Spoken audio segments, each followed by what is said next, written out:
Part 3 podcast. Let's fucking go. Stephen Malbon. Oh my goodness. Let's get right into it. Put him down for the birdie, dog. Just a bit outside. Gang is back together. Somebody give me a fucking putter. Hoard the putt in. I had to make it. Welcome back to another episode of Part 3 Podcast. I am one of your co-hosts, JR Smith. This is Stephen Malbon. Obviously, we are not in the studio. We are at Las Vegas here at Top Golf. We're going to hit some balls, talk to y'all about modern day golf like we always do, and chop it up. Well, y'all was just in the Preserve. I missed it, had a family affair, couldn't make it, but how'd it go? It was good. We did, there was about 80 of us, so we're focused more on quality over quantity. A lot of times we do those tournaments with like 150 people. So this time there was about 70 of us. And the Preserve, for the first time, they let us do like a tournament, which they normally didn't. So I was telling everybody I'm either going to get a seat on the board or I'm going to get kicked out, basically, bringing that motley crew around. It was not your typical country club crowd, right? We had Jesus there, Eric Lottery, had the Nuge, black fingernails, long hair, tattoos, screaming shots every other 10 minutes, you know, that was happening. Maltos and all them, and then Q was out there, Josh Allen and Kyle Allen, which was great to have those dudes. Meta was there, Meta World Peace. That was my first time to chill with him. I played with him 9 holes. The day after we played, he's obsessed. He never had a lesson, and Ron was trying to help him. And that was interesting. Just Meta. I was trying to get Meta to go foraging for mushrooms. He was hanging out with my man Curtis. So yeah, there was a couple members, and then the members were following around Josh Allen and some of those guys. Yeah. We didn't do a tournament, so we had no scorecards. Oh, that's dope. It's just like everyone wins. Outplaying. Just go play, and you can play a 4-some, a 8-some, a 2-some. You can keep score if you want. You don't have to keep score. But that was one of the first times we've done that, and it made me question, like, why in the hell would you ever want to, like, no one cares on that, like, 4-ball scramble. It's all weird, and everyone's like, yo, you cheated, or there's so much going on, and people shoot, you know, 18 under on 18 holes. It's like, it's just going to set for people to feel weird, and at the end of the day, like, who gives a shit? So we just did a celebration of golf, and we just have fun. The weather was perfect. You watched Pebble Beach? Yeah. You watched the tournament? Yeah. And what do you think? I think it's probably one of the prettiest courses I've ever seen in my life. Yeah. Shot for shot. I mean, it doesn't look like there's a bad spot on that course. I mean, you could be in some bad spots, but I'm saying, like, just as the layout, it looks pretty sick. I think Wendam Clark was fucking amazing. We played with him. Jason. So Jason, so we're on the range, first day at Spyglass. Jason always likes to go all the way left on the range, so we're all the way down on the left. He's hitting balls, everything's good, and here comes Wendam. And I've known Wendam for years. So Wendam's walking down, he walks up, he goes, fuck, Team Malbon. You know, he starts talking shit immediately. Team Malbon, like, here we go. And then Jason's like, you know you wish you could wear these clothes. So it just immediately they start fucking with each other. That's dope. And so that was exciting, but to play with him, Jason was up, like, I think Jason shot 4 under at Spyglass, and Wendam shot like around even or 1 under or some shit. So he was up a few, and then Wendam played good on Friday. Not good, but better than Jason. Jason shot 1 under. So basically, Jason started off a few ahead of him on Friday, ended a few behind him because Jason wasn't hitting it quite perfect. And then Wendam just went crazy. He had 2 eagles on the front. I think he shot 28 on the front. That's 8 under in 9 holes. 2 eagles. And then when he was coming in, we were watching it there too. He left a birdie putt on 17, like a half a roll short, and then left the eagle putt on 18, like a cup short. Yep. But both of them were back. They were dead center if he just hit it a teeny bit harder. But those greens are tricky for those guys. For him to shoot that is insane because it was really wet. And then all the footprints and everything. So like I was watching Jason where like he have a sliding putt and he knows the read. It's like a 1 foot sliding to the right. But within like 2 foot of a 6 foot putt slider, it hits a bump. And when it hits a bump, it immediately makes it break way more. Right. So it like slows it down and makes it break even more. So the fact that he shot 60, broke the course record, was very impressive. He's a nice guy. So that's good. He won the U.S. Open, then he maybe won another one. He won that one, I'm sure. Top 10 dudes really wanted another day, and I bet Wendam was just like, I'm good. Thank God it's over. I don't have to go out there and get stalked by 10 Did you see pros. what he said after? What? Did you see what he said after about LIV? They say he plays for his legacy. Oh, yeah. I did see that. I saw a meme. Yes, it's the whole LIV thing. I hear two sides of it. Like one side, you got like Rory basically saying like, it's all good, just let him back out here. Right. You know, because he's had enough. It's better for the game. It's better for the game, and he's like, it may be. What did he say? You know, he thought. He was too judgmental on it. Yeah, he's too judgmental on him, so he backtracked a bit, which is I think is better. And then I still hear there's other people that are like, oh, if they come back, they need to be penalized, or this, that, and the other. And it's weird when like a grown dude's trying to penalize a peer.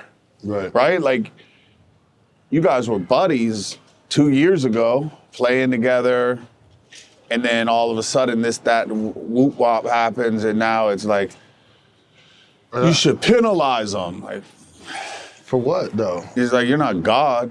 I mean, what's going on? But I think that's more or less, like more on the lines of just wishing you took the money. Because at the end of the day, I mean, you can't get mad at those guys. Be mad at the people at the PGA because they decided to do the partnership without telling y'all. Exactly. Or like say to them, like, look, you guys led us to believe that you weren't down with this situation. Right. And then you turned out more down with it than Phil Mickelson. Right. So y'all need to pay us. Don't penalize him. Yep. And also, if you penalize him, you're not getting the money. It'd be different if you're like, okay, if he wants to come back, hey, he give me $1 million, he can come back. Right. I get it. I get that. That makes sense. But just to penalize him isn't gonna help your bank account or feed your daughter. It's weird with the way it's divided because we're in Vegas right now and the LIV's here. There's a lot of big names out there. There's more big names out there than there were at Pebble last week, and Pebble last week was 40 of the top or 20 of the top players in the world or something. So it was like, what do they call it? A signature event. Right? No cuts. All the biggest stars in the game were out there. And it doesn't seem like they had much more star power, if any, than what LIV has this week during Super Bowl. No. I mean, they got Rory, they got Justin Thomas, Jordan Spieth, Jason Day, Tony Finau. It's good. It's good. There's some names. Yeah, but you got Brooks, DJ. Yeah. John Rahm now. Like, you got Cam Smith. Like, come on. Yeah, that's what I mean. So everyone should want all those dudes to play against each other. That's why the majors are so great. Right. Right? Like, it's like when you go to Augusta and Rahm's going to be out there and and Phil and Rahm and Garcia, like those dudes all won the Masters. Sergio, yeah. Right? Like he won. He's coming. Yeah. I think Sergio got second place in Mexico and John Rahm got third or something like that. I know Rahm got third. And then Brooks and DJ won the US and the Masters. Right? DJ, I believe, did. I don't think Brooks won it. He keeps almost winning it. Remember, he was beating Rahm? That's what, He crumbled? Yeah. Yeah, so he's almost won it. But the majors are really all that really matters now, and it really used to be the only thing that matters, but now it's really all that matters when you consider who's going to be in the field. Right. And they got to love it. Like Rory has to love it when he wants to win and beat everybody, not beat a shortened field because these dudes are playing in another. So I don't know. I imagine they're trying to figure it out. They did do something recently. Did you read it or see that they raised money? $1.5 billion. The tour has turned from a nonprofit to a profit business. And there's a group of people who own, like, I don't know, the Falcons and the Bills or some shit. they put 1.5 billion in to make it a for-profit business. So that automatically changes. That's the first time it's ever been like that. And the tour is cool. I mean, they do raise a lot of money for like local charities and shit. Like 100%. In Pebble, Monterey Peninsula Foundation, they raise money for like the Pebble Beach Junior Golf Association. They raise money for, youth on course. They're throwing hundreds of $1,000 checks all over for young kids in golf, et cetera. So I imagine that's what happens in almost every market. Right now the waste management's going on, and that's the Thunderbirds. Like, they've been famous for doing good deeds, right? I mean, I think that's the one thing about the tour. It's always been foundation-based, and it's always been more about, giving back. And I think golf is just that kind of culture, kind of etiquette. But I also see the profit in it as far as when you got somebody like LIV coming up and competing and who really don't give a damn about an ROI, stealing your best players, you're going to have to change something up. And raise more money to not let people take your guys. Exactly. Even a tournament like Waste, or let's just say the Players' Championship. Granted, it's not a major, but the players look forward. It's literally like the 5th major. Yeah. So you got guys like, DJ and Brooks and Cam and John Rahm who aren't playing in the Players. It's just like... Remember last year, he went out there, Cameron Smith went out there last year. I think he won it the year before or something, but he went out, they couldn't let him play, and he went out and watched it or something, or said he was going to go watch it. Because he lives there. He lives like 10 minutes away from the course. He's like, I'm going to go out and watch it with the boys, Imagine, like, he's not allowed to play in it, but he could buy a ticket and go in. Right. So what do you think about Tiger's new brand? The new line dropping on Tuesday. Victory Red? No. Sunday Red. Sunday Red. He's got a little tiger logo. I think it's good, first of all. I think it reminds me of like a stamp, like a stamp from like Japan or something, like the artwork. It also reminds me a little bit of Arc'teryx logo, La Tigre logo, and like a Lacoste alligator, if you will. So it's just a small tiger from what I've seen. And I think that the tiger with that Asian stamp vibe has like, I think 18 lines or 48, whatever amount of tournaments he won in his life, it has that many end points or something, and it has 18 lines, which has to do with like 18 holes of golf. So I think the branding is great. Personally, I think it's cool. I think as a designer myself, a graphic designer or whatever, like, it's a good logo. It's a very, very, very well-funded company. And you got the legacy of him, and then you have his son together.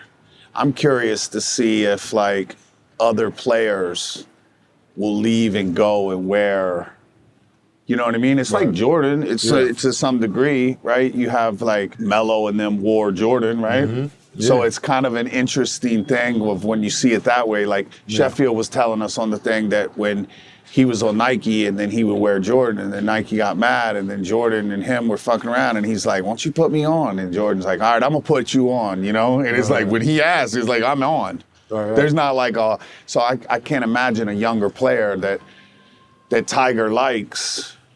If Tiger calls you and says, hey, you wanna rock? Like, it's Tiger Woods. Like, of course you're gonna wear his clothing, 100%. Right?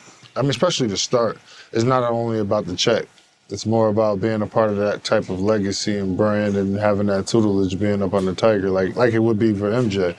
Powerhouse. You could get more money with Nike than you could with 100%. Jordan, but you go with Jordan because he's the GOAT. He's the GOAT. Yeah. Makes sense. And then I think so, I believe, obviously, TaylorMade is the one who registered all the trademarks and all that stuff. From my understanding, they're starting a new company in Carlsbad called Sunday Red. I think there's like 50 open spots on LinkedIn, so they're staffing it very, aggressively to run it as a proper business. And TaylorMade has top 2-3 distributions in the world, right? I mean, maybe Titleist, but TaylorMade's got to be. I mean, distribution. I would say TaylorMade, because I mean, as much as I love Titleist and play Titleist all the time, but I don't think they're more legacy opposed to product based. Like TaylorMade has so much shit that coming out consistently. Like, Yeah, and I mean, you got to figure Callaway, Titleist, TaylorMade, those are the three biggest distributions for golf globally. Yeah. So I think that when Callaway bought Travis Matthew, they had done like 60 million maybe. And then within like 2 years, they got to 600 million. So it's like, get out of the way, turn the faucet on, and add another zero to the millions, just like that. You know, when you got that situated, you obviously have international deals and distribution deals, TaylorMade's everywhere on earth. Yeah. And with Tiger's, you know, legacy, I don't see how it can't work. And then again, they got Charlie, they're gonna drop that. I heard they're doing shoes as well. So that's gonna be interesting, dope. right? So shoes, clothes. I heard they're doing like high-end, like luxury stuff, like red trench coats and like Really? new super modern like futuristic fabrics and fabrications and like, so it's interesting to see. And you got to imagine they had to give, the Tiger got a load of money and then they got to staff 100 people, build new offices, build new design, take designers for footwear from FootJoy or from Nike or for whoever. So they're building this whole situation and it's just like the opposite of like what we've done. Ours was built. We had to make a lot of decisions due to being underfunded. You know what I mean? Does Charlie get his own check? I'm sure. Charlie probably owns a quarter of that fucking company. Charlie, I gotta make sure, man, Charlie get his own bag, Charlie's man. lit. He can't be, you know what I mean? Looking at the pops. Like, He's not even with thinking my about allowance. going pro. Right. He's like, I'm good. I already got I got you more mean? money than Pops For got what? from golf forever. Forever. Just for the jump. I made more off my new brand than my dad made playing golf. Ever. Yeah, that's crazy. So I heard all that, and then I think I understand, like focus on like Tiger's Asian side a bit, kind of vibes. So yeah, I think it's all interesting. I think Monday at Riviera Week, he's doing something to launch it. They are doing like a big, you know, he just posted something like same vision or something with his eye all up close, Tiger vision. But Tiger's sick. He's playing. You know, someone asked the other day, does like anybody have the same star power as Tiger? No. It's like, No. I mean, not to me. no, not to anyone, not even close. You see the crowd, like I saw him out at Riviera like 4 years ago, maybe just before COVID or something, and it was like Rory and Brooks and this one and that one, they'd have like 6 people following them. Their wives, their parents, their coach. Right. That's it. Every other person on the entire golf course was following Tiger. Matter if he's playing good or bad. No, it doesn't matter. They just want to see him hit the ball and yell at him and shit. Me and Remy did some videos back in the day. It's called Malbon on the Range. And so I had to go and I did it for Scratch, you know, Scratch. So they had me just randomly walking up to pros on the range and just start talking to them. So that's when I actually met Wendam and all these dudes. So they'd be hitting balls and I have to just walk up.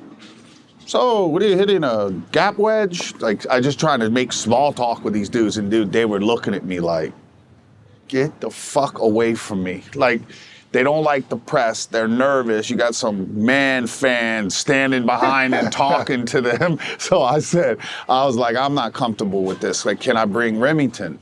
Because, you know, that changes it. When you bring a little kid, the kid can walk up and talk. It softens them, makes them human, etc. But one of the episodes was hunting the big cat, and it was me and Remy, and we went around the whole golf course in Detroit. I think, Oakland Hills.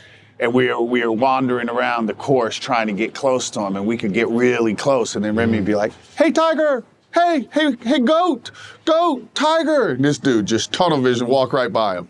Over and over and over. The whole episode is him just getting dissed by Tiger. Basically, Tiger never even acknowledged him once. He's up all close. Tiger! My boy just walked right by him. And at the end, Remy's like, what's wrong with him? His ears don't work. But that Tiger he is trained to lock in. And like I guess that's what has to happen when you have every person on the course following you. Every person. And not one person not watching you, not looking at you. And that's been like that forever. I mean, that footage of when he won East Lake or whatever, right? It's like, When him and Rory walked up. Yeah, Rory was like, I got to get out of here. He said, yo, good work. I'm going over there. This shit is giving me anxiety. I can't even walk by you, let alone play.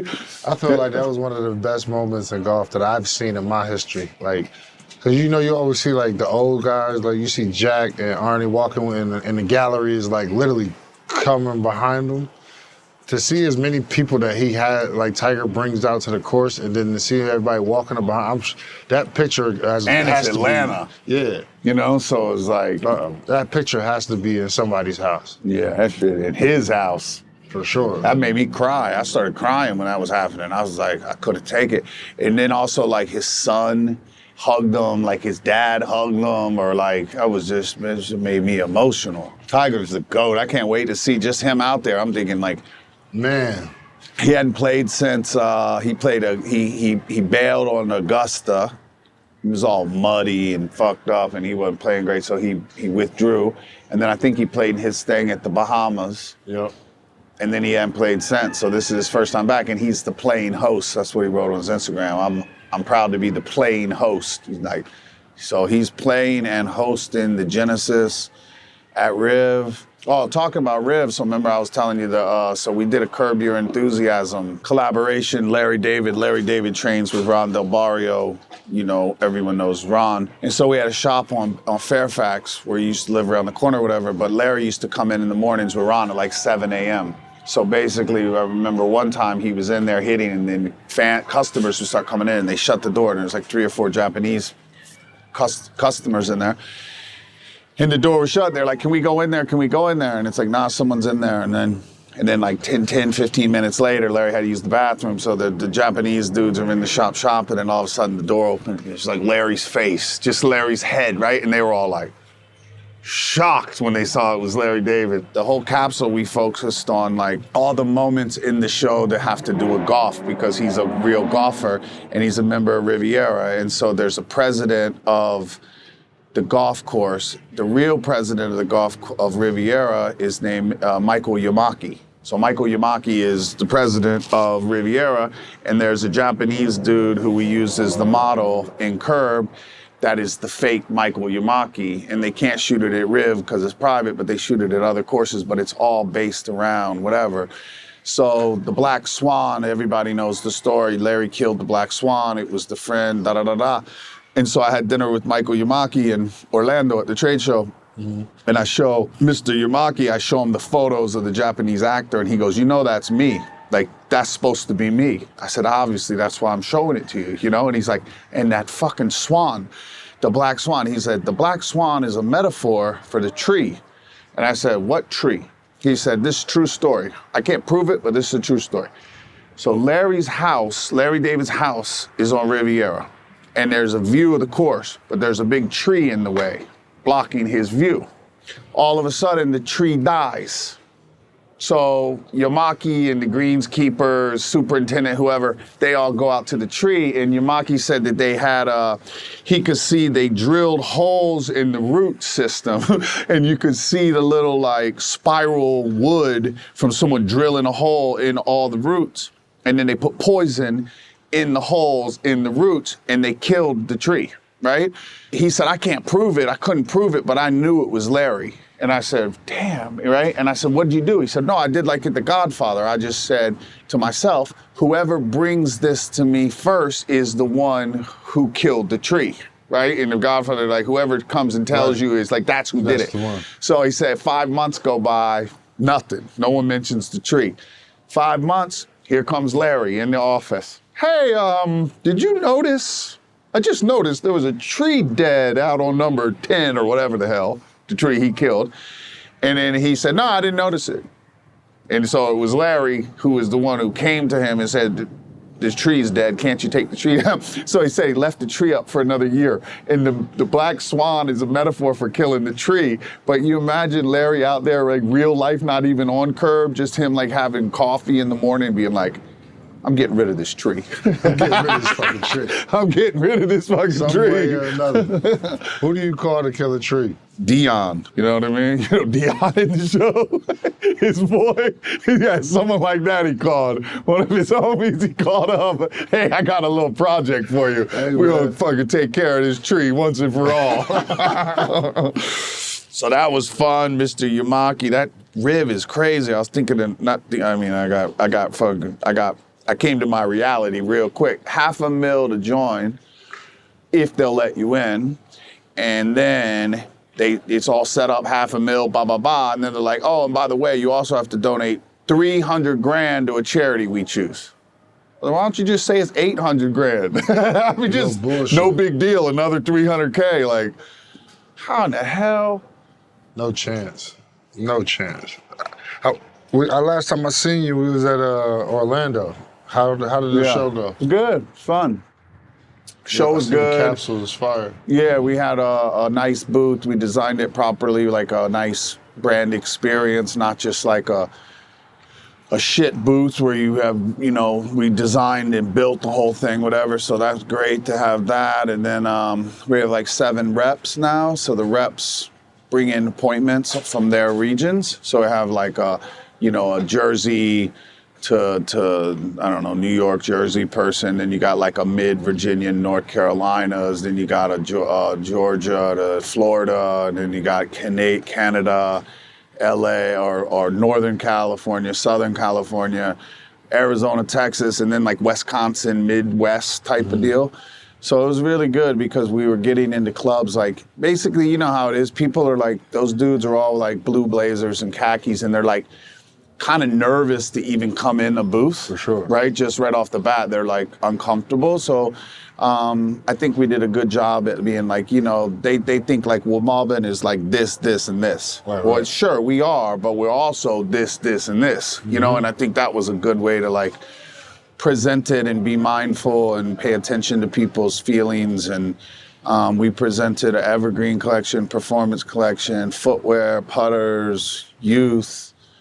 And so, yeah, we've gotten in a couple hundred really, really good clubs like Muirfield, Hazeltine, Maidstone, Sabonic, Shell Club, like some sick ones that I can't even believe we're in. And there's been a lot since then, like a lot of accounts opening accounts or whatever. They got to go through a first process of like getting all the computers situated to do the orders. So the orders are following, and I think we got to like March 1st to tally up the orders, and then all that stuff delivers like September, starts delivering for the fall, winter. But yeah, it was cool. I went to the little demo day. I walked around that shit, saw some, hung out with some other booths, you know, went by. Oh, Evian sponsored us. Evian sponsored it, so I had glass bottles of Evian with Malbon on it. And then on Saturday, I just ran around. I gave a case of that shit to like the East Side of Grayson, Jones, all the homies. I'm just coming out like, here's a case of water. Like, who doesn't need a case of water on the last day of the trade show after they've been drinking and talking and exhaustion has set in? What's the dopest part about the show, like, for you? Like, just not even just your booth, but like, 'cause for me, like, seeing all these like golf carts and shit. Like, the carts are lit. The carts is saw that crazy. monster one with the big tires and all you that. You see them with Shelby one? Like, they got that shit is dope. And then I think that stuff, the technology stuff, the simulator area, I like all of it though, man. I'm like such a golf fan that like I like all the little weird gadgets and little teeny small booths with just one person. Yeah. And then I like the big ones too, like FootJoy. Like I'm such a fan. It's weird. Like people are like, you know, like someone the other day was like, what brands in this kind of new creative golfer world do you not like? I'm like, I like all of them. All right. I like Travis Matthew. I like FootJoy. I like every brand, the biggest ones and the smallest ones. Right. Like I love a little mom and pop making handmade head covers. It's like I'm a fan of this stuff. Dope. Right? Yeah, it's funny because I think golf is like the only sport that's really like that for me. Like even growing up, like it had to be Nikes or Jordans or something like that. Like until I started playing for like an Adidas team or something. But that was like, in order to be fresh, in order to feel like you needed to play, it was always like a certain type of look. In golf, it's so many dope, different unique things around the whole, even just the accessories, ball markers and tees. All of that. All of it. Tea companies, I'm on. I love it. Like, I think, and for me, it's like, it's very hard to just stick with one look anyway. Yeah, like the clubs, like, I like Mura, I like Hanma, I like Titleist, I like Vokey wedges, I like those Jaws wedges the Callaway makes, I like TaylorMade wedges. I like all of them. I like all of it. It's weird, but I'm not, I'm like you, I don't have like, where I'm like, oh, I only like TaylorMade. Like, I love Titleist. Yeah. I love TaylorMade too. I love Callaway. I love the history of it. I love Big Bertha. I love TaylorMade burners, and I love Callaway Big Berthas. Like, I remember all that as my life, like playing golf when I was little. Like he's Sasquatch. Yeah, like all of that stuff, dude. I'm so into all of it, and like, I think that's the coolest thing of like where golf is like the, you know, people will say like, oh, I don't like that course. That course is too easy. I'm like, I haven't found an easy one yet. Like, I like every golf course. I've never found a golf course I didn't like. For sure. I've never found a course where I was like, I hated that course. Right. It's still golf. It's still fun. Still Whether gotta I'm hit the shots. It's still interesting, right? And if it's like, you know, no dress code, $30 to play, people pushing the little buggies, that vibe I love. I love that, and I love like the Floridian. You know, it's like, it's just different, but it doesn't mean one's better than the worst. It's still like, I've been in, when I was down in Florida fucking with you, I went and played that, the park. It's incredible. Great. Incredible. Great. That's my home club now. Yeah, like that practice facility, that big putting range, they got lit 9-hole course. Yeah. Like $30 to play walk the 9-hole. What's that? TrackMan on the swing on the range. Every stall has its get your yardages, spin rates, all that shit. Great little bar restaurant with the like a tiki bar or something out there. It's great. I took the kids there, and I think they're doing the match there. Yeah. Right? Yep. Who's doing it? Men and women? Is it? It's two PGA pros and two LPGA. Yeah. Rose is doing it. Yeah. We just shot Rose. We used Rose as one of the models when we did the Adidas drop, and then we used Scarface. So Scarface was great. That was surreal. I went to art school in Atlanta, and I've been a fan of like the South and hip hop from the South forever. And like Scarface is just fucking Scarface. It's like, but he's good, dude. Claude Harmon trains him. Oh, really? Says that he don't want y'all to know it, but he's a 6 handicap. He'd tell you he's a 16. You know what I mean? He's that guy. He's that guy. I'm a 16. You see him hold the club, you're like, oh, I'm fucked. Give him fucking 6 aside, you're gonna have your hands full. You have a hard time beating him. He's good, a little buttery swing. Yeah, he's great though. He's obsessed. So you got in the Super Bowl, Doc. Super Bowl here this weekend, San Francisco, and the Chiefs. I was about to say, I don't even know who's playing. Yeah, I drew a blank for a second. San Francisco, I go with them because of close to Monterey. Yeah, and Q loves the 49ers. Q's a super 49er fan.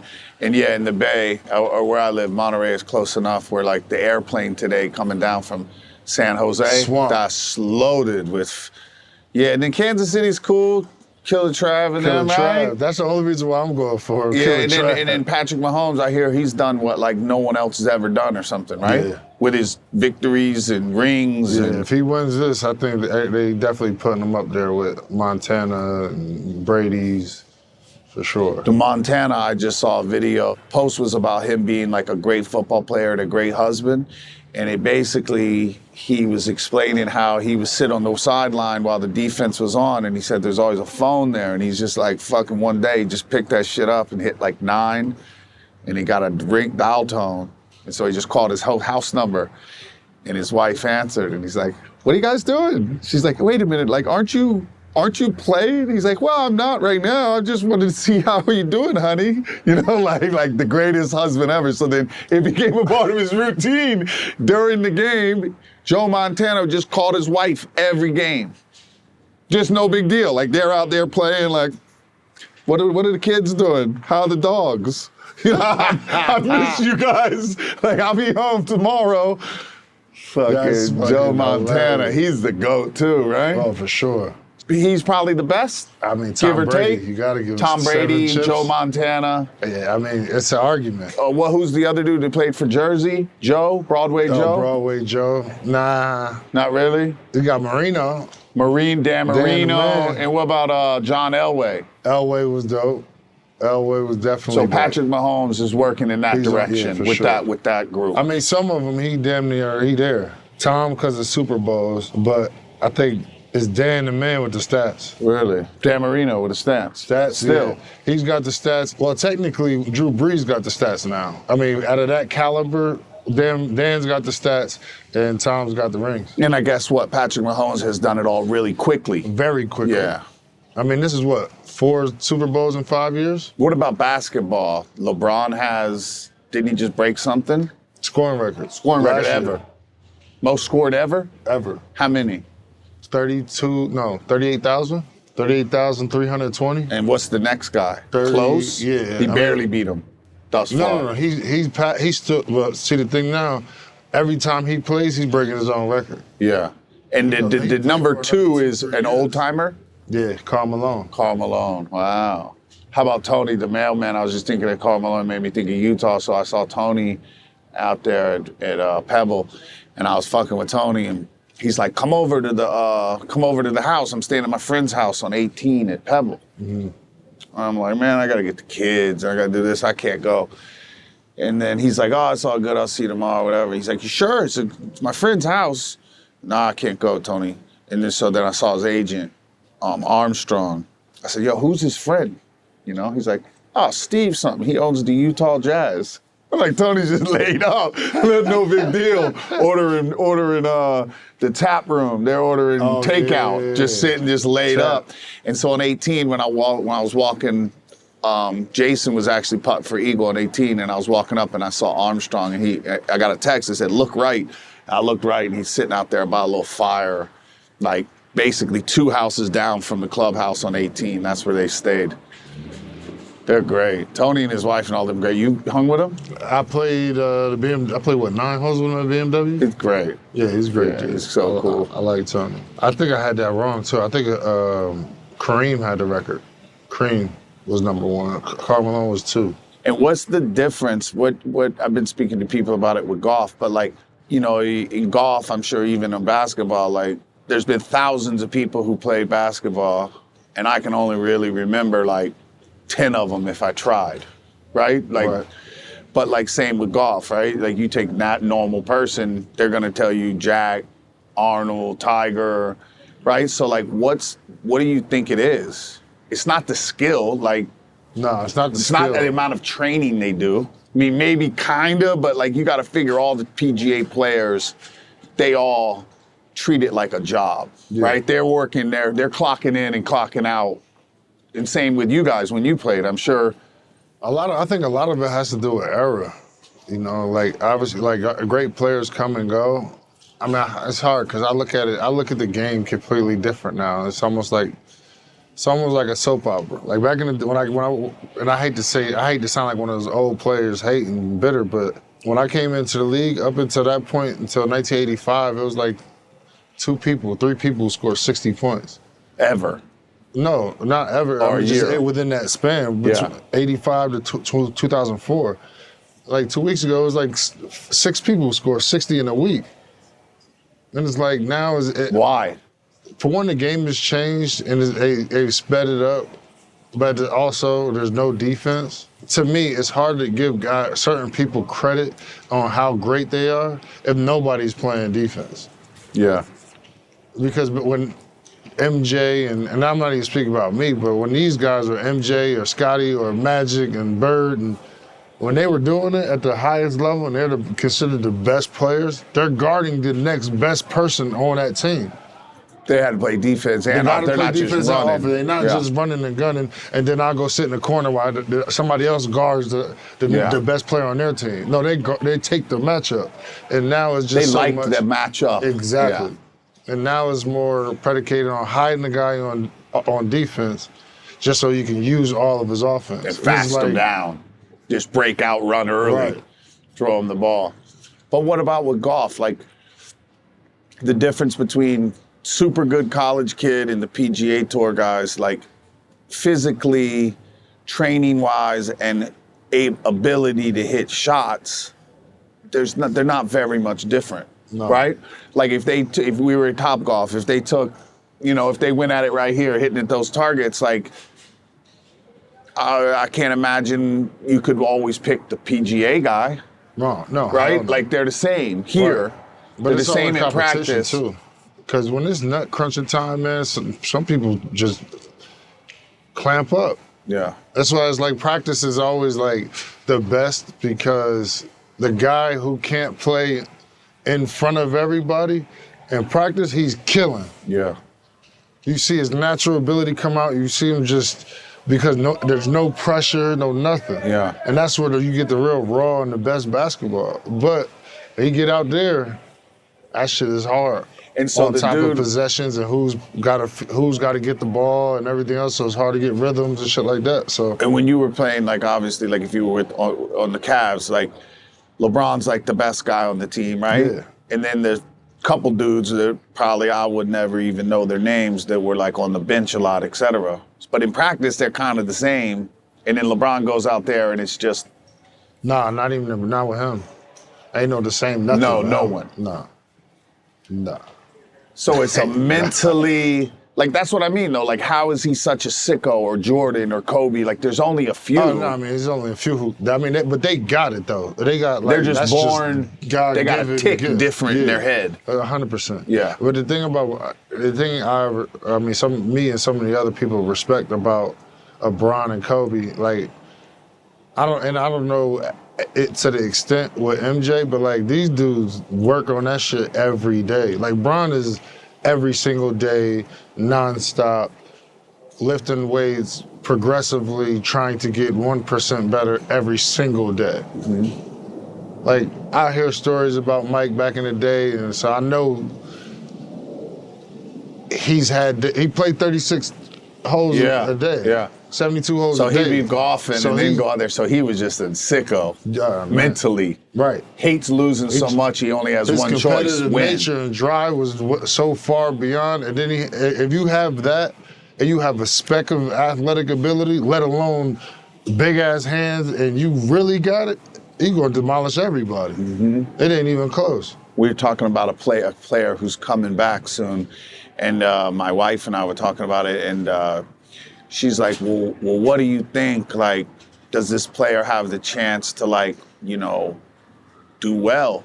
And I was thinking of, like, Lucci and Remy. Like, Luciano, he doesn't really care if he loses that much. Remington hates losing, hates it.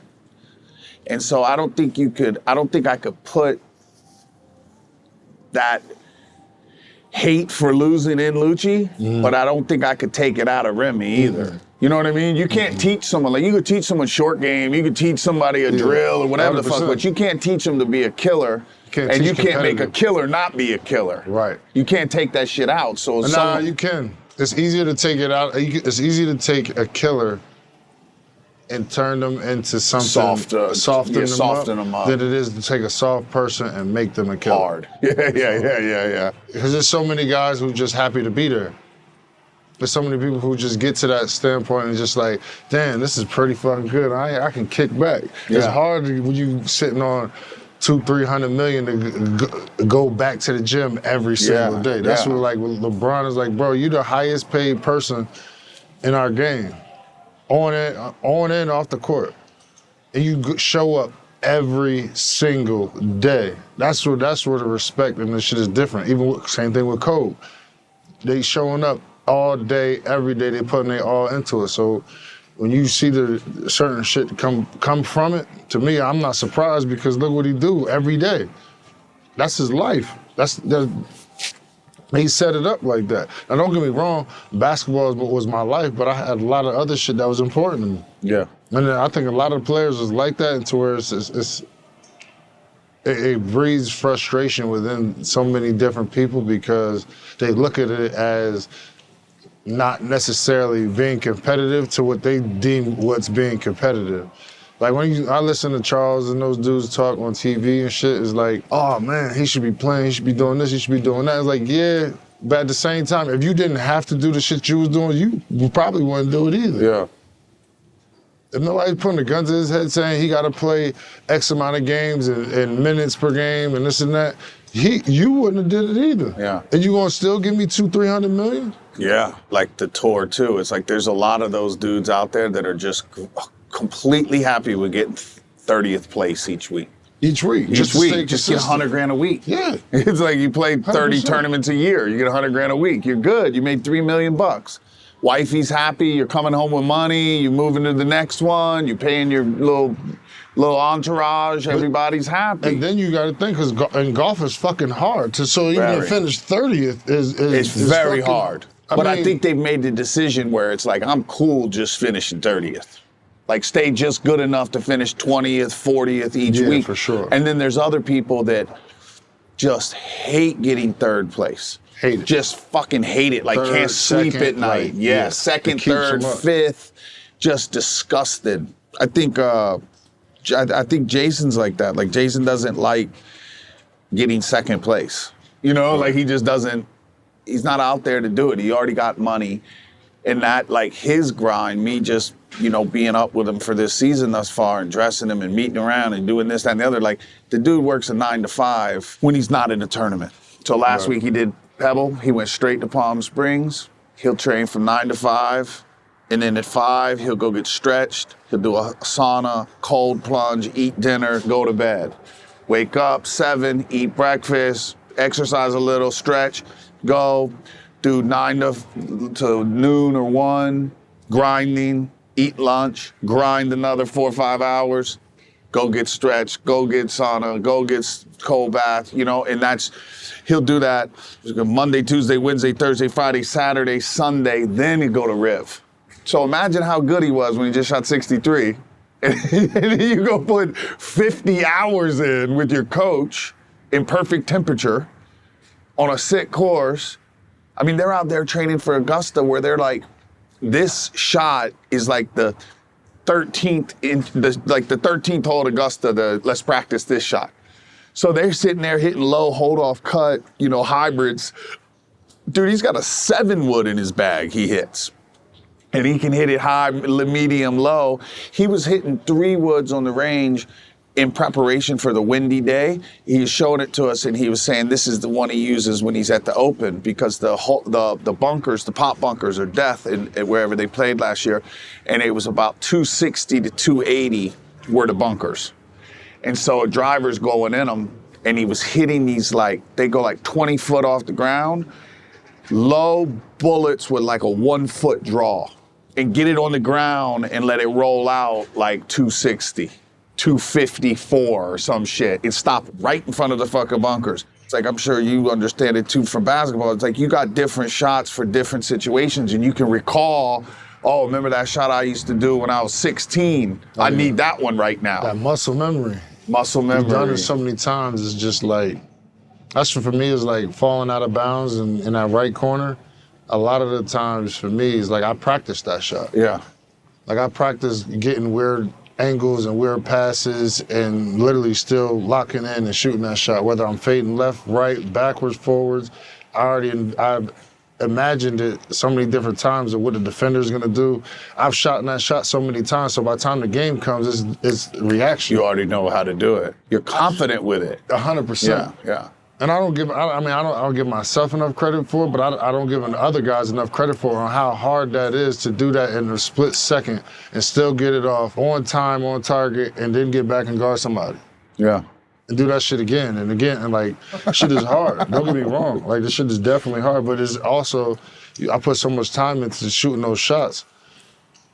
That's the only result. There's no thinking about it. Like when he says I'm pulling this shot out for the Open, he's not even thinking about it. He knows exactly what he got to do. He knows it. And he's done it enough where when it's windy at Pebble and the wind's in the face, it's like, looks at the caddy, it's like, let's hit that one. It's like they're playing, calling plays like a football. Yes. 8 shot, 7-iron, dead arms, 3-yard draw, visual, see it. And then it's like, 7-iron, dead arms, goes low, doesn't spin too much, little baby draw. Here's a good story.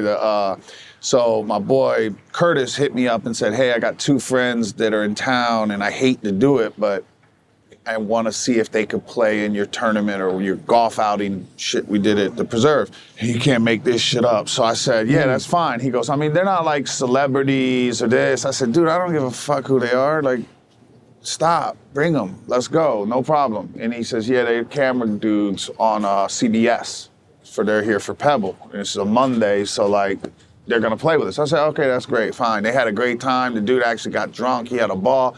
He was drinking wine in the clubhouse over at the Preserve, which you been, and he says he sneezed in the wine, and wine exploded everywhere, and everybody was wearing this yellow fucking outfits, and now you got burgundy sneeze going all over. And then my boy Curtis was like, it's questionable whether he sneezed or did he just puke in his own wine glass, right? Like, we were trying to figure out which one he did. Nonetheless, no big deal. It's Saturday. Jason's out there playing well. On number 16 at Pebble, the day before he had hit it, it's a flat fairway, goes out and then it goes way down, and at the bottom it's flat and there's these 2 big ass trees. And so he hit it to the bottom the first day, and he hit it up close, made the putt, didn't make the putt, whatever, easy ass hole. The wind was in the face, hit driver again, the driver got caught on the hill. So there's this big ass hill and the ball's halfway down the hill, and he's got a downhill lie with a tree on the left. And so he's got to hit a chippy 9-iron with a draw around the tree from a downhill lie in the tournament with people all over the fucking green. So he fucking thins it.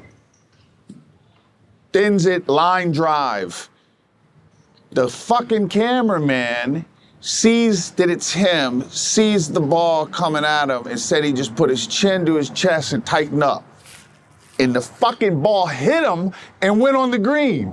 2-putt par. He said, bro, I paid for that fucking outing. I paid my fee. I paid the fee at the Preserve. Don't think I did it. And so, like, you can't make it up. He said any other player, he would have dove out of the way. You're not gonna just take a ball to the groin. It hit him in like the groin or some shit. And then the ball went on the fucking green, and then Jason came up 2-putted par. But if not, if it didn't hit him, it was getting ready to go over the back, over the bunker, and down where like the porta potties are under trees. Like it would have been a guaranteed bogey, maybe worse from back there. But that's how it fucking works. I'm not taking no shot. Fuck that. He said he wasn't gonna take it. Any other player, he wasn't gonna take it, but he knew it was Jason, and he had such a good time at the Preserve, he just got hit by the ball. And we got us a par. That would have been a 64 if he dove. That would have been a 63. And then I told Jay, he's like, yeah, I love that. He took one for the team. Like, exactly. Golf's I was trying to go great. back for it. Exactly. What? My other buddy put up a post. You know this? It's called Colorado Golf Blog. My boy Lee's a fucking one of the best. Lee does this thing, Colorado Golf Blog, and he does all these fucked up memes. And he put up it was like 74 degrees, and he got a photo of Jason Day walking down the fairway with the mittens on. You know? So he made this meme. He said, how is this dude, it's 74, how's he wearing mittens walking down the fairway, da-da-da-da-da-da, and he tagged Jason in it. Jason like responded like, that's so funny, this, that, and the other. And then Jason sent him a pair of signed mittens. He sent him the mittens after the dude was fucking with Jay. He sent him the mittens. So we gotta get on Summit Club. We gotta get on the Win. Play a little golf while we're out here. And then next steps, we're gonna do another episode right now. Y'all follow along. We're gonna get over there and hit some balls in the simulator. World famous Part 3 podcast, Stephen Malbon JR Smith. See you then.